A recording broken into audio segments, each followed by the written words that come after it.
করব কার? কুরবানি, নামাজ, রোজা, হজ, যাকাত কাকে খুশি করার জন্য করব? আল্লাহ তাই বলেন আল্লাহ তা'বুদু, একমাত্র আমি আল্লাহর জন্য ইবাদত করো। লা তা'বুদু,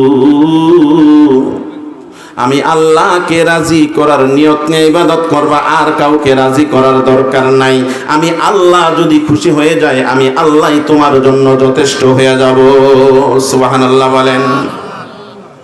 আল্লাহ পাক রব্বুল আলামিন আয়াতের শুরুতে আল্লাহর গোলামের কথা বললেন, একমাত্র আমি আল্লাহর জন্য ইবাদত করবা। ইবাদতের মধ্যে নামাজের মধ্যে, রোজার মধ্যে, কুরবানির মধ্যে, সব কিছুর মধ্যে যেন অন্য কিছু প্রবেশ না করে। যেমন আমাদের সব কিছু বর্তমানে ফ্যাশনে পরিণত হয়ে গেছে, কথা বলেন ঠিক কিনা? ফ্যাশন আপনি বলতে পারেন কেমনে ফ্যাশন হইল? আমি বলবো আমার কাছে জ্বলন্ত প্রমাণ আছে। আজকে আমরা যখন জুমার নামাজ আদায় করতে মসজিদের মধ্যে যাই, আর এই মসজিদের ভিতরে যাইয়াও মোবাইল দিয়ে সেলফি উঠাইয়া ফেসবুকে আপলোড করে দেয়, শেয়ার করে দেয়, সারা দুনিয়ার মানুষ দেখুক। আল্লাহ দেখলো কি দেখলো না এই চিন্তা আমাদের মনের মধ্যে একবারও আসলো না। কিন্তু মানুষ যেন দেখে, আমাকে যেন নামাজি বলে, আমাকে যেন মুত্তাকি বলে, আমাকে যেন ভালো মানুষ মনে করো, ফেসবুকে দেওয়ার উদ্দেশ্যই হলো এইটা, কথা বলেন ঠিক কিনা? নাকি ভুল বললাম?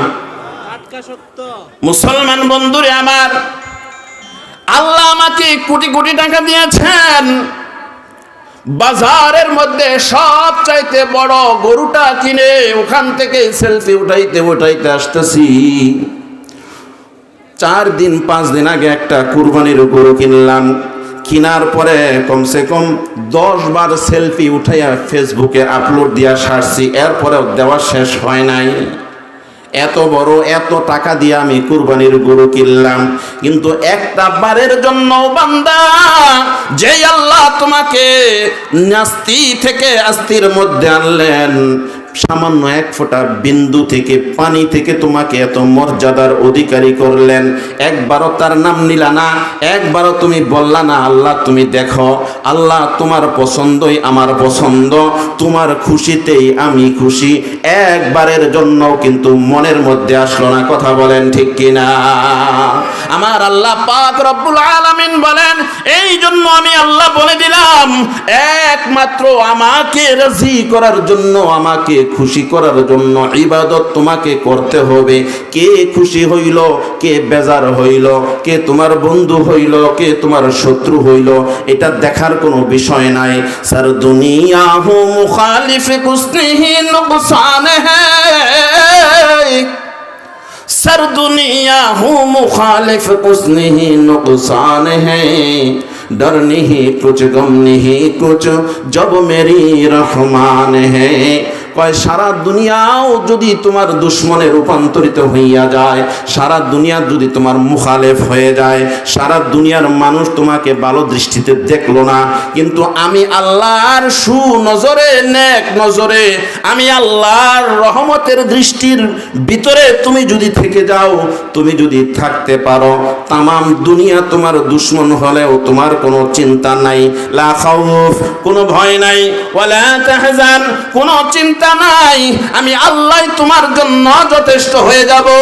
কিয়ামতের কঠিন ময়দানে সকল মানুষ তাকায়া তাকায়া দেখবে, সবার ভিতর থেকে টান দিয়া নিয়া আমি তোমাকে জান্নাতের মেহমান বানাইয়া দিব। তাইলে ইবাদত করব কার? জোরে বলেন, ইবাদত করব কার? জিকির করি লা ইলাহা ইল্লাল্লাহ।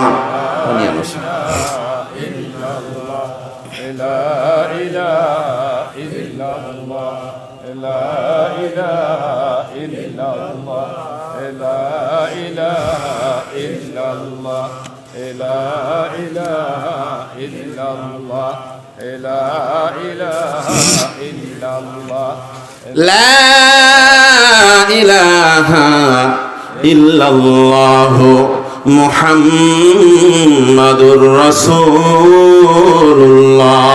জোরে সোরে বলেন সাল্লাল্লাহু আলাইহি ওয়াসাল্লাম। বিরক্ত হচ্ছেন আপনারা? কষ্ট হচ্ছে? কিছুক্ষণ চলবে? আমি তো আজকের মাহফিলের দ্বিতীয় বক্তা, প্রধান বক্তা তো আলহামদুলিল্লাহ, আল্লাহ তো তিনাকে এলেমও দিয়েছে, হেলেমও দিয়েছে, সুরও দিয়েছে, বলার ভঙ্গিমাও আল্লাহ তাআলা দান করেছে। বয়ান তো তিনি করবেন, আমি তো জাস্ট কিছু শুনাইতেছি আপনাদেরকে। খারাপ লাগতেছে আপনাদের? তাহলে ইবাদত, নামাজ, রোজা, হজ, যাকাত কাকে খুশি করার জন্য করব? আল্লাহ তাই বলেন, আল্লাহ তা'বুদু, একমাত্র আমি আল্লাহর জন্য ইবাদত করো। লা তা'বুদু, আমি আল্লাহকে রাজি করার নিয়ত নিয়ে ইবাদত করবা, আর কাউকে রাজি করার দরকার নাই। আমি আল্লাহ যদি খুশি হয়ে যায়, আমি আল্লাহই তোমার জন্য যথেষ্ট হয়ে যাব। সুবহানাল্লাহ বলেন। আল্লাহ পাক রব্বুল আলামিন আয়াতের শুরুতে আল্লাহর গোলামের কথা বললেন একমাত্র আমাকে রাজি করাই হবে তোমাদের উদ্দেশ্য। দুই নাম্বার বিষয় হলো আল্লাহ পাক রব্বুল আলামিন মা বাবাকে এনেছেন। সুবহানাল্লাহ বলেন। মা বাবার কত দাম, মা বাবার কত ইজ্জত, মা বাবা কতটা দামি, মা বাবা সন্তানের কাছে কতটা মূল্যবান, এই জিনিসটা আল্লাহ পাক রব্বুল আলামিন আয়াতের 2 নম্বর বিষয়ের মধ্যে এনেছেন। আল্লাহ কি বলেন শুনেন, মনোযোগ দিয়ে শুনেন। আল্লাহ বলেন, ওয়া বিল ওয়ালিদাইনি ইহসানা, ওয়াবিলওয়ালিদাইনি ইহসানা। ইবাদত করবা একমাত্র আমি আল্লাহর জন্য, আমি আল্লাহকে রাজি করার জন্য একমাত্র ইবাদত করবা। 2 নাম্বার বিষয় হলো তোমার মা বাবার সাথে সদাচরণ করবা, তোমার মা বাবাকে ভালোবাসবা, তোমার মা বাবার নির্দেশ মোতাবেক তুমি তোমার জীবনটাকে পরিচালনা করবা। তোমার মা বাবা যে বিষয়ের উপরে তোমার প্রতি রাজি থাকে, খুশি থাকে, এই বিষয়টা মানার জন্য চেষ্টা করবা। আমি আল্লাহর পক্ষ থেকে এই নির্দেশটাও তোমাদের প্রতি অর্পণ করলাম। সুবহানাল্লাহ বলেন। সূরা বনী ইসরাঈলের ভিতরে আল্লাহ পাক রব্বুল আলামিন বলেন, ওয়া বিল ওয়ালিদাইনি ইহসানা।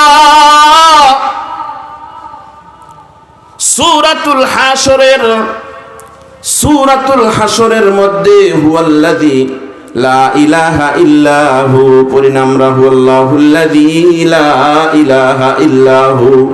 ফজরের নামাজের পরে, মাগরিবের নামাজের পরে পড়তে হয়, কথা বলেন ঠিক কিনা? এই আয়াতটার তার আগের আয়াতের মধ্যে আল্লাহ কি বলে শুনেন। আল্লাহ বলেন, ওয়াসাইনাল ইনসানা বিওয়ালিদাইহি।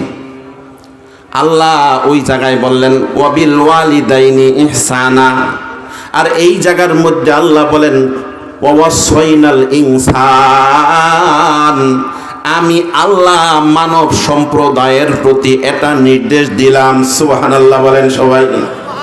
আমি মানব সম্প্রদায়ের প্রতি নির্দেশ দিলাম, ওয়াসাইনাল ইনসান ওয়াবিল ওয়ালিদাইন।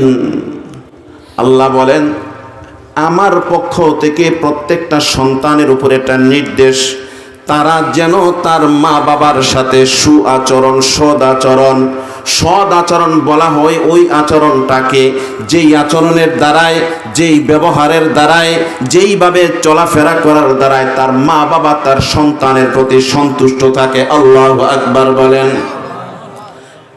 কেন করব? মানুষ প্রশ্ন করে, লাভ ছাড়া কোনো কাজ করতে চায় না, কথা বলেন ঠিক কিনা? লাভে লোহার বোঝা পায়, বিনা লাভে কেউ তোলার বোঝাও পাইতে চায় না, কথা বলেন ঠিক কিনা? আল্লাহ বলেন তুমি প্রশ্ন করতে পারো যে কেন মা বাবার সাথে ইহসান করব, কেন মা বাবার সাথে সদাচরণ করব, মার কথা আল্লাহ পাক রব্বুল আলামিন এত গুরুত্ব কেন দিলেন? আল্লাহ পাক রব্বুল আলামিন তার সমাধান দিয়ে দিলেন, ওয়াসাইনাল ইনসান বিওয়ালিদাইহি হামালাতুহু উম্মুহু। আল্লাহু আকবার বলেন। মায়ের সাথে সদাচরণ এই জন্য করবা, কেননা মা মাসের পর মাস, রাতের পর রাত, দিনের পর দিন তুমি সন্তানকে গর্ভের মধ্যে নিয়ে কতটা মাস পর্যন্ত নিদারুণ যন্ত্রণা ভোগ করেছেন, ঠিক কিনা? এটার সমাধান ওই হাদিসের দিকে চলে যায়। খুব ভালো করে স্মরণ রাখবেন, খুব ভালো করে মনে রাখবেন। আমি অত বড় বক্তা না, অত সুন্দর করে বুঝাইতে পারবো না। আমার এই ক্ষুদ্র জ্ঞান দ্বারা যতটুকু সম্ভব ততটুকুই বুঝবো। যতটুকু না বুঝবেন আমাকে প্রশ্ন করবেন, হুজুর বিষয়টা বুঝলাম না, আবার বোঝান, আমি চেষ্টা করব। বুঝতেছেন তো আমার কথা, ঠিক না? তাহলে এটার সমাধান আমি ওই হাদিস থেকে নিয়ে আসব যে মা বাবার জন্য এত ভালোবাসা, এত অধিকার আল্লাহ তাআলা কেন দিলেন? একদিন নবীজি সাহাবীদেরকে নিয়ে বসা, এমন সময় এক ব্যক্তি এসে নবীজিকে জিজ্ঞাসা করেন, মান আহাব্বু ইলাইয়া বিহুসবি সাহাবাতি, আল্লাহু আকবার। মান আহাব্বু বিহুসবি সাহাবাতি, ও প্যারা নবী, আমার তো মা রয়েছে, আমার তো বাবা রয়েছে, আমাকে একটু বলে দেন এই দুইজনের মধ্যে সবচাইতে কাকে বেশি ভালোবাসবো? সুবহানাল্লাহ বলেন। সাহাবী নবীজির কাছে জিজ্ঞাসা করে, মান আহাব্বু বিহুসবি সাহাবাতি, ও নবীজি, আমার মা বাবা দুইজনই জীবিত আছে, এখন আমি মাকে নাকি বাবাকে বেশি ভালোবাসবো? আল্লাহর নবী সাল্লাল্লাহু আলাইহি ওয়াসাল্লাম বলেন, উম্মুকা উম্মুকা উম্মুকা, আল্লাহু আকবার বলেন। একবার প্রশ্ন করলেন, উম্মুকা, তোমার মাকে বেশি মহব্বত করবা, বেশি ভালোবাসবা। সুবহানাল্লাহ বলেন। এটার এক নাম্বার কারণ কোরআন দ্বারা সমাধান আল্লাহ দিয়েছেন।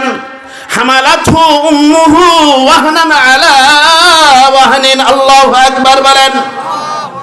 নবীজি এই হাদিসের মধ্যে মায়ের কথা 3 বার বলেছেন, বাবার কথা 1 বার বলেছেন। আল্লাহু আকবার বলেন। এক নাম্বার কারণ হলো হামালাতহু উম্মুহু, মায়ের কথা 3 বার বলার কারণে 1 নাম্বার কারণ হলো, সাহাবীর প্রশ্নের উত্তর দিলেন, উম্মুকা, তোমার মাকে বেশি ভালোবাসবা।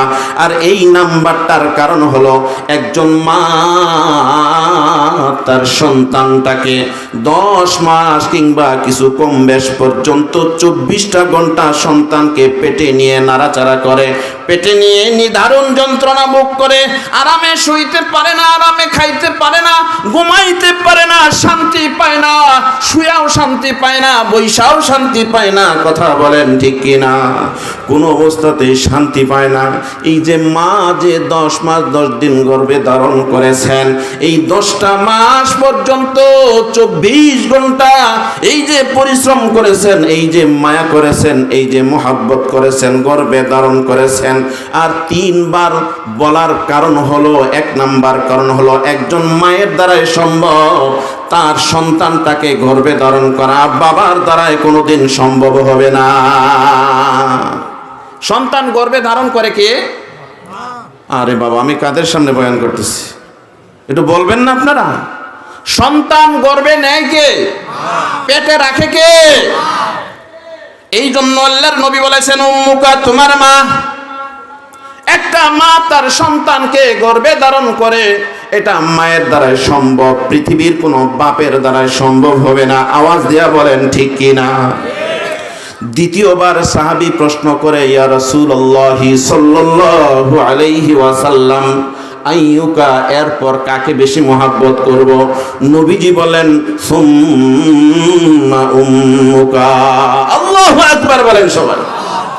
দ্বিতীয়বার যখন প্রশ্ন করে, নবীজি বলেন, উম্মুকা, তোমার মা, তোমার মা, তোমার মা।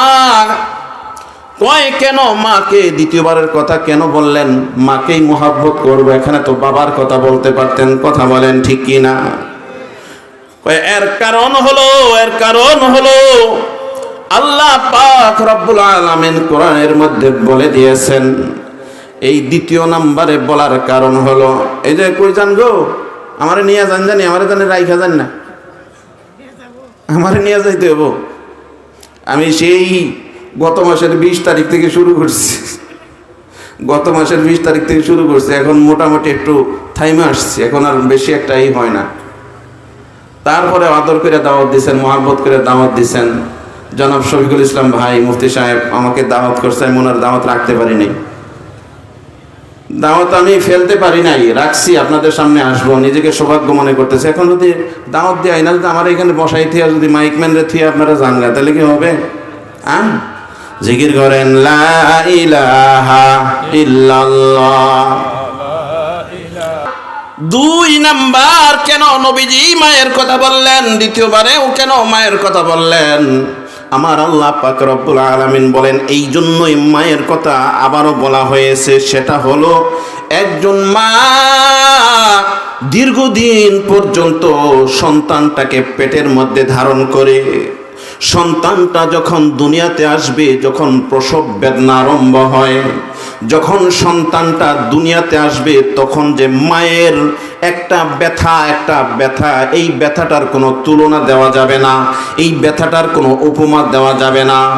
10টা বাবাকে যদি সন্তান প্রসব করার যে ব্যথাটুকু, 10টা বাবার ভিতরে যদি ওই ব্যথাটুকু বন্টন করে দেওয়া হতো গো, প্রত্যেকটা বাপ 10টা বাবা 10টা পুরুষ সঙ্গে সঙ্গে কলিজা ফেটে মারা যাইত। প্রসব ব্যথার সময় মা জননী ওই কষ্টটা পেয়ে থাকেন। আল্লাহু আকবার বলেন সবাই। আল্লাহর নবী বলেন, এই জন্যই তোমার মায়ের কথা আবার বললাম। প্রসব বেদনার যে একটা নিদারুণ যন্ত্রণা, এটাও একমাত্র মাকেই ভোগ করতে হয়। পৃথিবীর কোনো বাবা এটার খবর জানে না। কথা বলেন ঠিক কিনা? ওই সাহাবী আবার প্রশ্ন করেন, আইয়ুকা, এরপর কাকে মোহাব্বত করব? নবীজি 3 নম্বরেও তৃতীয়বার প্রশ্নের উত্তরে একই কথা বললেন, উম্মুকা। সুবহানাল্লাহ বলেন। নবীজি বললেন, উম্মুকা, কেন তোমার মাকেই বেশি মোহাব্বত করবা? কয়বার হইল? জোরে বলেন, কয়বার? এটার সমাধান আল্লাহ পাক রব্বুল আলামিন আয়াতের ভিতরে দিয়েছেন, ওয়াসাইনাল ইনসান বিওয়ালিদাইহি হামালাতহু উম্মুহু ওয়াহনান আলা ওয়াহনিন। কয়েক নাম্বার, সন্তান মা গর্ভে নেই, নিদারুণ যন্ত্রণা ভোগ করে, এটা বাবার দ্বারাই নয়।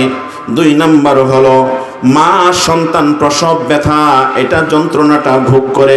3 নাম্বার কারণ হলো মা 2.5 বছর পর্যন্ত সন্তানটাকে কলিজার রক্ত পানি করে দুধ পান করায় কে? আরে জোরে বলেন। মা তার সন্তানটাকে 2-2.5 বছর পর্যন্ত দুগ্ধ পান করায়। এই যে দুধ পান করানোর বিষয়টাও একমাত্র মায়ের দ্বারাই সম্ভব, পৃথিবীর কোনো বাবার দ্বারাই সম্ভব না। ঠিক কিনা? এই জন্য আল্লাহ পাক রব্বুল আলামিন বলেন, ওয়াবিল ওয়ালিদাইনি ইহসানা ইম্মা ইয়াবলুগান্না ইনদাকাল কিবারা আহাদুহুমা। ও দুনিয়ার সন্তানরা, তোমাদের জীবদ্দশায় যদি তোমাদের মা বাবাকে বার্ধক্য অবস্থায় পেয়ে যাও, আল্লাহু আকবার বলেন সবাই। মা বাবাকে যদি বৃদ্ধ অবস্থায় পাও, মা বাবাকে যদি পাও, উভয়ের খেদমত করো, উভয়কে ভালোবাসবা।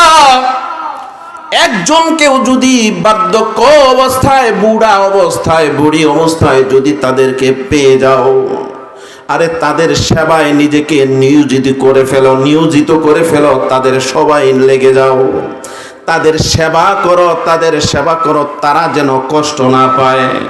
ওই যে মুসা নবী আল্লাহকে প্রশ্ন করে, আল্লাহ, খুব মনোযোগ দিয়ে শুনবেন বাবা, খুব মনোযোগ দিয়ে শুনবেন। মুসা নবী কাকে প্রশ্ন করেন? আরে মুসা নবী তুর পাহাড়ে কার সাথে কথা কয়? আল্লাহর সাথে। আল্লাহকে প্রশ্ন করে, আল্লাহ গো, জান্নাতের ভিতরে আমার সঙ্গী কে হবে? সুবহানাল্লাহ বলেন। আল্লাহর পক্ষ থেকে জবাব দেয়, ও মুসা।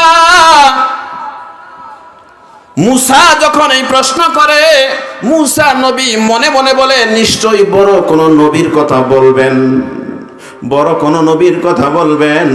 কিন্তু আল্লাহ পাক রব্বুল আলামিন কোন নবীর নাম না নিয়ে বলতেছেন, অমক বাজারে সারাদিন গোশত বিক্রি করে যে কসাই রয়েছে, ওই কসাইটাই হবে তোমার জান্নাতের সঙ্গী। সুবহানাল্লাহ।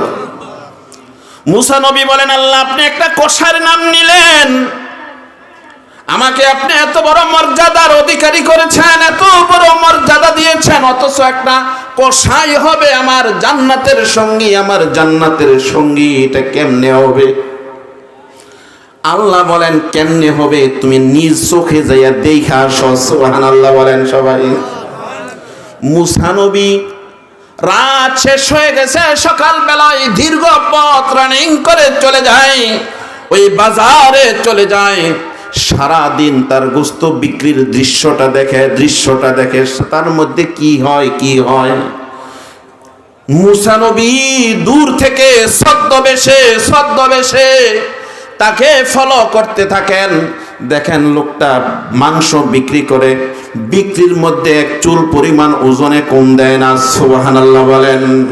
একটা মিথ্যা কথার আশ্রয় নেয় না, ক্রেতাদের সাথে রুক্ষ মেজাজে কথাও বলে না। মেজাজটা খুবই সুন্দর, আচরণটা খুবই সুন্দর। আল্লাহর নবী, বিশ্ব নবী বলেন, আকমালুল মুমিনিনা ঈমানান আহসানুহুম খুলুকা। সুবহানাল্লাহ বলেন। মুমিনদের মধ্যে সবচাইতে পরিপূর্ণ ঈমানওয়ালা, সবচাইতে উত্তম মুমিন হলো ওই মুমিন যে নাকি যার চরিত্রটা, যার আখলাকটা, যার ব্যবহারটা সবচাইতে সুন্দর। ওই মুমিনের মূল্য আল্লাহ তাআলার কাছে সবচাইতে বেশি। সুবহানাল্লাহ বলেন। যা এই কষার মধ্যে দেখা যায়, আশ্চর্যের বিষয় হলো, যেই গোশতটা বিক্রি করার সময় যেই গোশতটা ভালো মনে হয়, আমরা যেমন নাকি কসাইকে আগে থেকে বলে রাখি, সিনার গোশতটা কিন্তু আমাকে দিবা, অমুক জায়গা থেকে গোশতের টুকরা আমাকে দিবা, কথা বলেন ঠিক কিনা? কিন্তু কষার আচরণ কেমন? কয় কষাই যেই গোশতটার টুকরাটা একটু ভালো মনে করে, ওইটা কাইটা পাশে একটা ব্যাগের মধ্যে জমা করে। সুবহানাল্লাহ বলেন। ব্যাগের মধ্যে জমা করে ওটা আলাদা কইরা রাখা দেয়। সারাদিন মাংস বিক্রি করার শেষে যখন বিক্রি করা শেষ হয়ে যায়, ওই পুটলাটা আরেকটা পুটলার মধ্যে নিয়ে বাড়িতে চলে যায়। বাড়িতে চায়, মুসা নবী পাশে যায়, ছদ্মবেশে যায় যেন চিনতে না পারে। বাড়ির কাছে যাইয়া ফলো করে কি করে লোকটা, কি করে গভীর রজনীতে বাড়িতে যাইয়া গোশতগুলা নিজ হাতে দৌত কইরা, সুন্দর কইরা কাইটা নিজ হাতে রান্না করে। আল্লাহু আকবার বলেন। নিজ হাতে রান্না কইরা মাকে নরম ভাষায় ডাক দেয়, মা ঘুমাইছেন নাকি? আল্লাহু আকবার। মাকে নরম ভাষায় ডাক দিয়ে বলে, ও মা,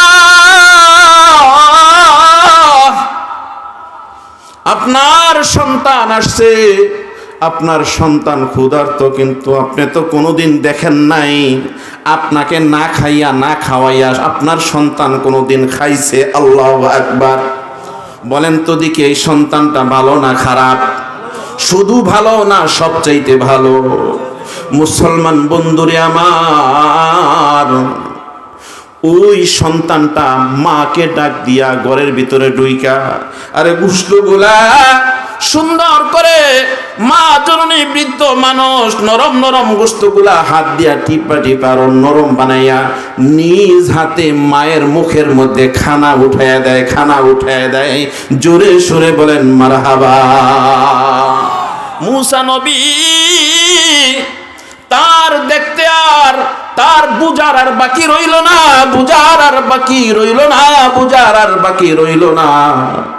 যেই সন্তান সারা দিন কাজ কইরা রাতে আইসা নিজ হাতে রান্না কইরা বৃদ্ধ মাকে নিজ হাতে খাওয়াইয়া দেয়, এই সন্তানটাই, এই কসাইটা জান্নাতের ভিতরে যে আমার সঙ্গী হবে, আমি নবীজির সঙ্গী হবে, এটা আমি মুসার জন্য বড় গর্বের বিষয়। সুবহানাল্লাহ বলে, এটা আমি মুসার জন্য বড় গর্বের বিষয়।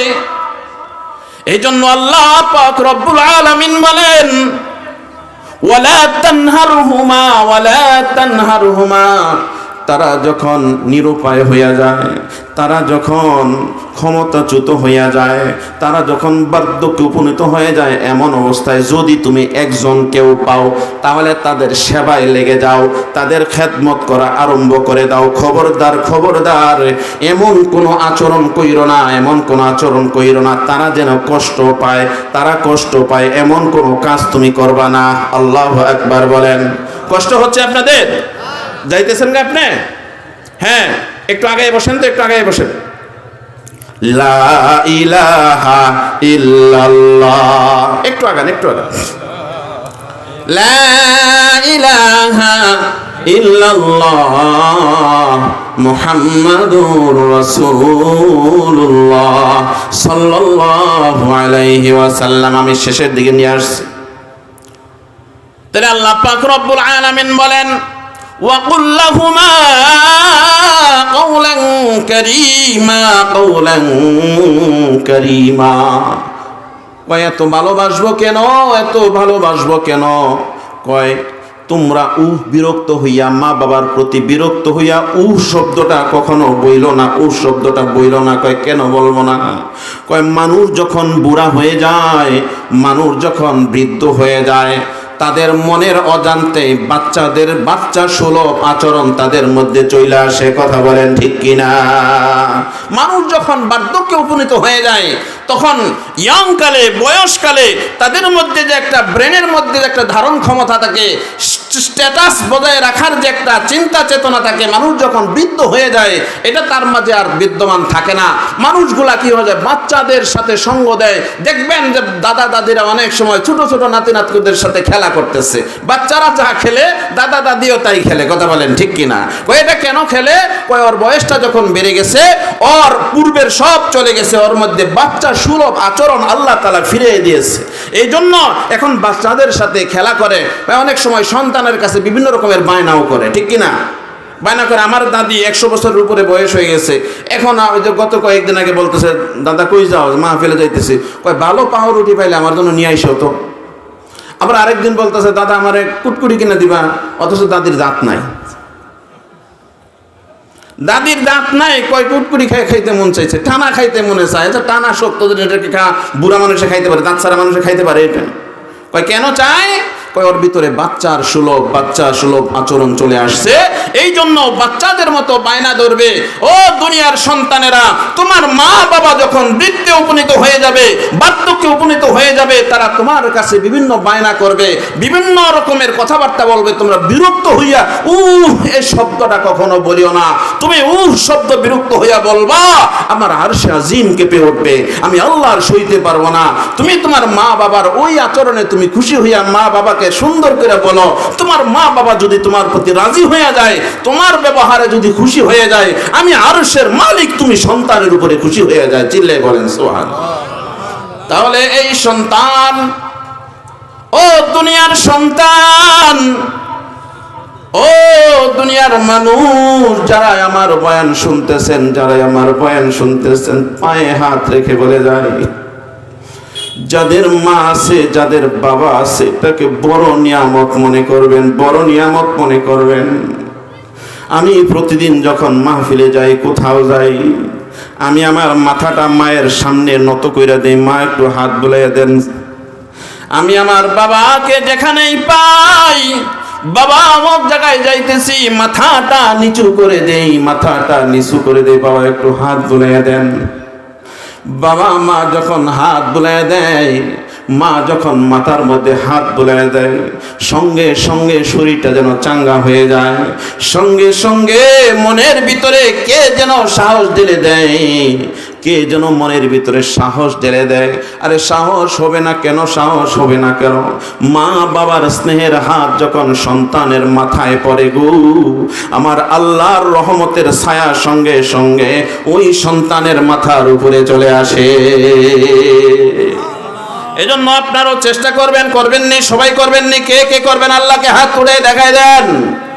আল্লাহ, তোমার বান্দাদের হাতগুলাকে তুমি কবুল করে নাও। সবাই বলেন আমিন। পৃথিবীর সকল মাকে, সকল বাবাকে আল্লাহ আপনি তাদেরকে প্রশান্তির মধ্যে আল্লাহ রাইখা দেন। সবাই বলেন আমিন। এখন আমার বিষয় হলো আজকের এই মাহফিল মসজিদের উদ্যোগে আয়োজন করা হয়েছে। আমি এমন একজন মায়ের সন্তানকে